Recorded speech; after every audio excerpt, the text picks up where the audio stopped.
It looks like Apple still hasn't learned its lesson. Instead of fixing the problems with its Mac lineup, the company may be preparing to launch another stripped-down machine that exists mainly to hit a lower price tag. Rumors call it the Mac Neo, and while Apple will probably market it as an affordable desktop for everyone, it could end up being another product full of compromises. Here's why the latest leaks should make buyers think twice. The MacBook Neo may have sold well, but that does not automatically mean Apple's budget strategy is working. Many people bought it simply because Apple products have become so expensive that it was the only realistic option. Rather than making premium Macs more affordable, Apple appears ready to create even cheaper models with fewer features. That is not innovation. It is another way to push customers toward accepting less.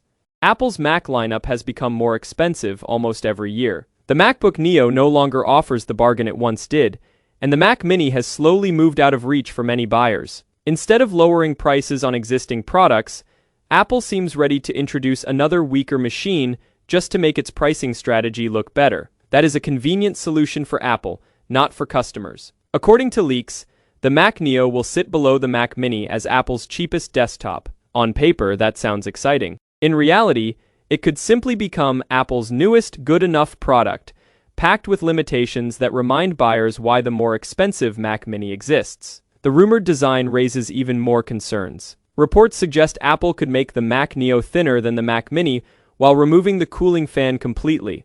That may save manufacturing costs, but it also means performance will likely suffer under pressure. Apple may advertise silence and efficiency, but users could end up paying the price through thermal throttling and slower speeds during demanding tasks. The processor story is equally confusing. Early leaks mention the A18 Pro chip, while newer reports point toward the A19 Pro. Either way, Apple may once again rely on an iPhone chip instead of giving buyers a proper desktop-class processor. Yes, these chips are powerful, but many users expect more from a desktop than recycled mobile hardware. Memory could reportedly start at 12 GB with 256 GB of storage. While that sounds reasonable, Apple has a long history of charging huge premiums for upgrades. A basic configuration may look affordable, but anyone needing more storage or memory could quickly find themselves paying far more than expected.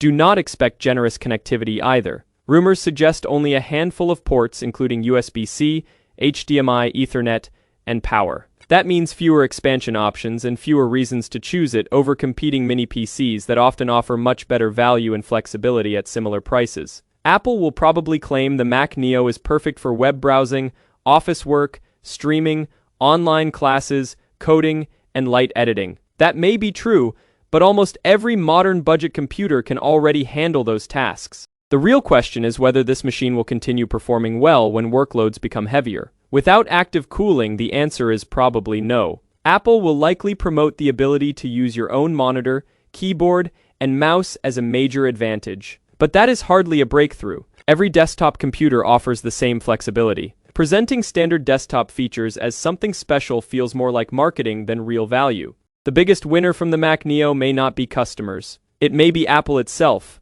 A cheaper desktop could pull more people into the Apple ecosystem, leading to more subscriptions, more accessories, and more future upgrades. Apple knows that once users are invested, leaving becomes much harder. Pricing will ultimately decide whether the Mac Neo succeeds or fails. If it launches too close to the Mac Mini, buyers will naturally choose the more capable machine. If Apple cuts too many features just to reach a lower price, the Mac Neo could become another example of paying less while getting far less in return. Either way, Apple risks creating a product that satisfies no one. The design will probably follow Apple's usual formula with a compact aluminum body and maybe a few colors. It may look premium on the outside, but appearances cannot hide missing features or limited performance. A nice-looking box does not automatically make it a great computer.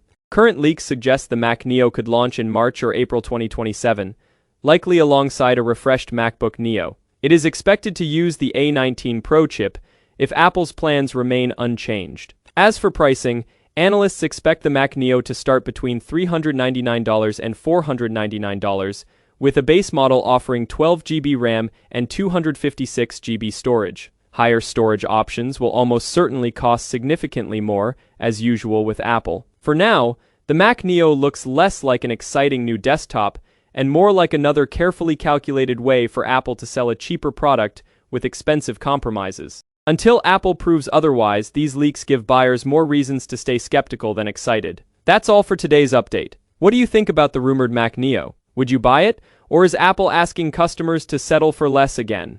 Let me know in the comments. If you enjoyed this video, don't forget to like, subscribe, and turn on notifications for more Apple news and honest reviews. Thanks for watching, and I'll see you in the next one. Goodbye.